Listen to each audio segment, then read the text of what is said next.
Sir రాజకీయాల్లోకి character ముఖ్యం అంటూ వైఎస్ జగన్ చేసిన వ్యాఖ్యలపై విజయసాయి రెడ్డి స్పందించారు. అయితే దీనిపై మీ ఒపీనియన్ ఏంటి సార్? అంటే రాజకీయాల్లో క్యారెక్టర్ ఖచ్చితంగా ఉండాలి అని అంటున్నారు కదా! అవునమ్మా, ఖచ్చితంగా ఉండాలి. అది నా ఉద్దేశం ఊరినే మీడియాలో విజయసాయిరెడ్డి గురించి అన్నాడని తప్పుడు దీనిలో చెప్తున్నారు కానీ, అదే అది ఇన్ జనరల్ చెప్పాడు. ఇన్ జనరల్ రాజకీయ నాయకుడు అనేవాడికి వ్యక్తిత్వం ఉండాలి. వాళ్ళ క్యారెక్టర్ పోయిందంటే ప్రజల్లో విలువ ఉండదు. ఎందుకన్నారు అనుకోవచ్చంటారా? ఎందుకంటే చంద్రబాబుని గురించి అన్నాడు.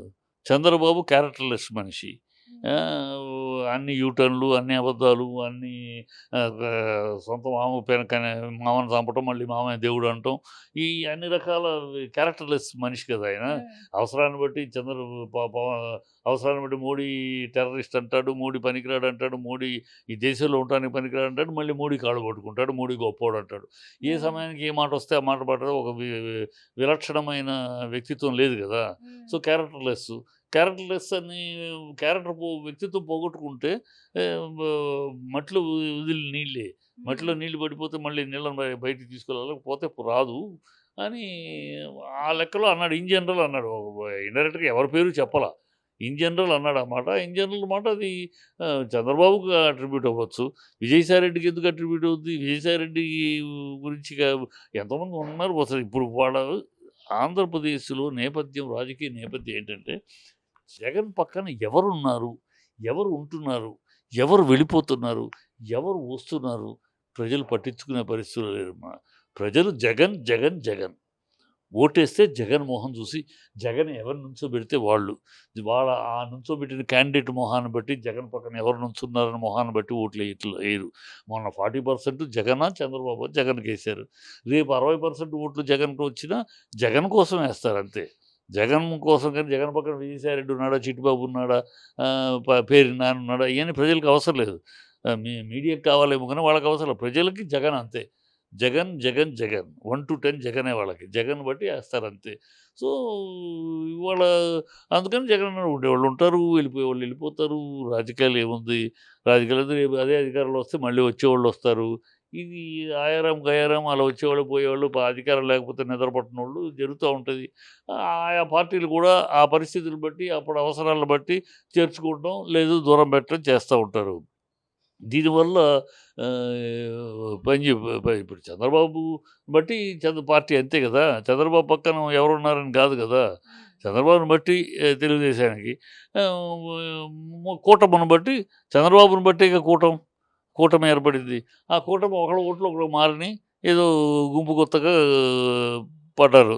అందుకనే చంద్రబాబు మోడీని అంత తిట్టి, మళ్ళీ మోడీ కాళ్ళ దగ్గర కూర్చున్నాడు. ఢిల్లీలో 4 రోజులు పడిగాపులు పడి కూర్చున్నాడు మోడీ దగ్గర, అమిత్ షా దగ్గర. ఎట్లాగైనా ఈ కూటమిని ఏర్పరుచుకుని గెలవాలి. లేకపోతే మనం అడ్రస్ లేకుండా పోతామని తెలుసు. అందుకని ఏదో కింద మీద పడ్డాడు. ఆఖరికి పవన్ కాళ్ళు పట్టుకున్నాడు. పవన్ చేతులు పట్టుకున్నాడు. "ఎళ్లి వర్తమాలు వయ్యా, నువ్వు వెళ్లి ప్లాన్ చేయవయ్యా" అని మోడీ కాళ్ళు పట్టుకున్నాడు. వచ్చాడనుకో. సో, ఇయన్నీ వ్యక్తిత్వం లేని క్యారెక్టర్లు. అట్లాగా అందుకని మాట్లాడాడాయన. సో, అంటే ఇప్పుడు రాజకీయాలు అంటే ఈ పార్టీలు, పదవులు మారడం వల్ల ఇక్కడ రాజకీయాల్లో ఇటువంటి ఒకళ్ళపై ఒకళ్ళు విమర్శలు చేసుకోవడం జరుగుతుందనుకోవచ్చంటారా? అంతేనమ్మా, రాజకీయాలన్నాకే దౌర్భాగ్యం. ఒకళ్ళనొకళ్ళు తిట్టుకుంటారు. అదే నోరు మళ్ళీ పొగుడుకుంటారు. మనకు తారకాణం పెద్ద పెద్ద చంద్రబాబు పెద్ద తారకాణంగా ఎంతగా తిట్టాడమ్మా మోడీని. మోడీని అంతగా తిట్టిన ముఖ్యమంత్రి ఈ దేశంలోనే లేడు. రాజకీయ నాయకుడు ఈ దేశంలో లేడు. అంతగా తిట్టినాడు. ఇవాళ మోడీని దేవుడు అంటాడు. మోడీ మహానాయకుడు అంటాడు. మరి ఏ నోరది? నోర తాటి పట్టాది. ఎప్పటికప్పుడు ఏ సిగ్గు, శరం అన్నీ వదిలేసిన రాజకీయ నాయకుడు అతను. ఎప్పుడు ఏం కావాలన్నా మాట్లాడతాడు. ఎవరు కాళ్ళు పట్టుకోమన్నా పట్టుకుంటాడు. ఇప్పుడు మోడీని ఎన్డీఏ చైర్మన్ పదవి కోసం బతిమాలుతున్నాడు. మోడీ నో అన్నాడు. బతిమాలతాడు, ఇస్తాడేమో అని పొగిడాడు మోడీని. ఇప్పుడు మోడీ నో, అసలు ఆ పదవి ఇచ్చే ప్రశ్నే లేదనేసాడు. దాంతో ఇప్పుడు చూడండి, రాబోయే కాలం మోడీని అసలు ఇటుగా బీజేపీని విమర్శించడం మొదలెడతాడు. అతను అంతే. అలాంటి క్యారెక్టర్స్ కనపడుతున్నాయి కదా మన దేశంలో. పెద్ద తారకడమే పెద్ద ఉదాహరణ చంద్రబాబు. చంద్రబాబు లాంటోడు 40 ఏళ్ళు రాజకీయం, 14 ఏళ్ళు సీఎంగా ఉన్నాడు. ఇన్ని అబద్ధాలు, ఇన్ని డ్రామాలు, ఇన్ని కిందకి మీదకి అయితే కాళ్ళు లేకపోతే జుట్టు పట్టుకుని ఇన్ని డ్రామాలు చూస్తున్నాం కదా. ఎవరినైతే తిడతాడో వాళ్ళ కాళ్ళు పట్టుకుంటాడు. ఎవడు కాళ్ళు పట్టుకుంటాడో వాళ్ళు మర్నాడు తిడతాడు అవసరం తీరాక. అది అలాంటి రాజకీయం అంతే. యథా రాజా తథా గురువు. తెలుగుదేశం నాయకుడు అలా ఉన్నప్పుడు తెలుగుదేశం మిగతా నాయకులు అలాగే ఉంటాడు కదా! యథా రాజా తథా ప్రజ అలాగే ఉందంతే. ఫైనల్ గా అయితే నాగ చైతన్య మరియు సాయి పల్లవి జంటగా నటించిన తండేల్ మూవీ మెగనైట్ బోట్స్ వాళ్ళు ఫిర్యాదు చేశారు. అంటే వాళ్ళ మనోభావాలు దెబ్బతీసే విధంగా సినిమాని రూపుదిద్దించారు అని అన్నట్టు మాట్లాడుతున్నారు. అసలు దీన్ని ఏ విధంగా చూడొచ్చు అంటారు? ఈ ఊరినే ప్రాచుర్యం కోసం అంతకన్నా ఏముంది. దాంట్లో ఏమి మనోభావాలు దెబ్బతినేది దెబ్బ కొట్టేదే ఉంది. ఊరినే ప్రాచుర్యం కోసం వాళ్ళని ప్రాచుర్యంలోకి తెచ్చుకోవటం కోసం వాళ్ళ సమాజంలో వాళ్ళు ఏదో అడిగేసి ప్రశ్నించాం మన తరపున అని ఒక ప్రాచుర్యం కోసం, పబ్లిసిటీ కోసం వాళ్ళ యొక్క అంతే అంతే వాళ్ళ పేరుని వాళ్ళు ప్రముఖం చేసుకుంటానికి చేసుకునే ఎత్తుగడ తప్పితే ఏముంది దాంట్లో మనోభావాలు దెబ్బతినడానికి ఏముంది? అదొక లవ్ స్టోరీకి బ్యాక్ డ్రాపు బెస్తల మ్యాటర్ పెట్టారు అంతే. అంతకుమించి బెస్తలు అవమానపరిచిందో కించపరిచిందో లేదు. వాడు బెస్తలు తక్కువ మాట పడితే దానికి ఫిట్టింగ్ రిప్లై కూడా ఇచ్చాడు సినిమాలో. ఇంకేముంది ఊని ఎంత ఉన్న వాళ్ళు ప్రాచుర్యం చేసుకుంటానికి వేసే పబ్లిసిటీ ఎత్తుగడలు తప్పితే ఇంకోటే లేదు.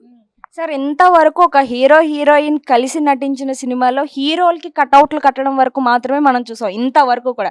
బట్ ఎట్ ద ప్రెసెంట్ ఇప్పుడు చూసుకుంటే సాయి పల్లవికి తండేల్ మూవీ తరపున పెద్ద పెద్ద కటౌట్లు కడుతున్నారు. ఒక హీరోయిన్ కి ఇంత పెద్ద అగ్రస్థానం ఇవ్వడం చాలా పొరపాటు. నీకు గతం తెలియక మాట్లాడుతున్నావు. విజయశాంతి కట్టారు, వాణిశ్రీ కట్టారు, ఇవన్నీ ఉన్నాయి. ఇప్పుడు ఒకప్పుడు గురించి తర్వాత బట్ ఇప్పుడు చూసుకుంటే ఎవరికి కట్టలేదు అన్నవే ఇంతవరకు చాలా ఉన్నాయి. సాయిబల్లకి ఏమమ్మా మంచి హీరోయిన్గా పేరు తెచ్చుకుంటుంది, కడతారు, ఏముందమ్మా దానికి పెద్ద విశేషం ఏముంది. అనుష్క కూడా కట్టారు మొన్న ఈ మధ్య. అనుష్క ఇవన్నీ అందరూ ఫ్యాన్స్ వాళ్ళకి ఏముంది, వాళ్ళ అభిమానిస్తారు, వాళ్ళ సక్సెస్ అయితే కటౌట్లు పెడతారు, పూలమాలలు వేస్తారు, పాలాభిషేకాలు, ఇవన్నీ మామూలు ఇప్పుడు అందరికీ జరిగేది. ఏదో సాయి పల్లవికి స్పెషల్గా జరిగినట్టు ఎవరికి కానీ ఇవన్నీ ఉన్నాయి. అంత లిఫ్టింగ్ ఎందుకు అవసరం.